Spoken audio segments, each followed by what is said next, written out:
It's the third consecutive day of violence over cartoons. On Tuesday, thousands took to the streets of Lahore. Two protesters were shot dead by security guards when a bank came under attack.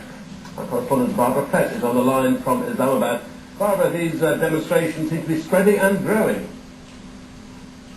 Yes, yesterday the violent protests were in the eastern city of Lahore, as you said, and today they have shifted to the northwest frontier province. Demonstrations are going on in the provincial capital, Peshawar. Their protesters have ransacked a KFC restaurant and a Norwegian phone company, and they've also done quite a lot of damage to a national bank, and they're burning tires in the streets.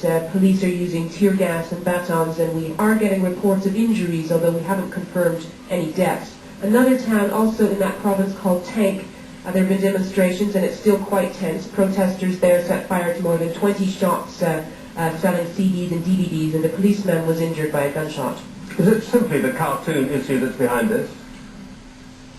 Well, the anger about the cartoons was pretty widespread in Pakistan. Their protests included both political and professional groups, both religious and secular parties, but it does look in recent days as if religious parties are trying to use that anger to fuel a wider protest against the government and Western policies in general. The third day of violent protest in Pakistan against the portrayal of the Prophet Muhammad in Danish cartoons. Prime Minister portrayed as dogs. American as well as Danish flags burned. The KFC restaurant destroyed. The crowds also destroyed Norwegian and Korean businesses, and the violent clashes left at least 3 people dead, including a young boy. Paramilitary forces rushing to quell the riots using tear gas and batons. The Pakistani government has promised to deal with the protest with an iron hand.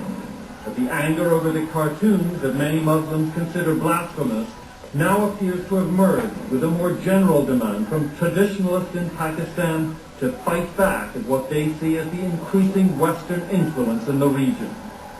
The sight of bottles of Pepsi being tossed to the ground amidst the gunfire, rioters storming into shops selling CDs and DVDs, and then burning the American flag in the streets, all leave no doubt that this cartoon controversy has now moved well beyond calls for a boycott of Danish goods.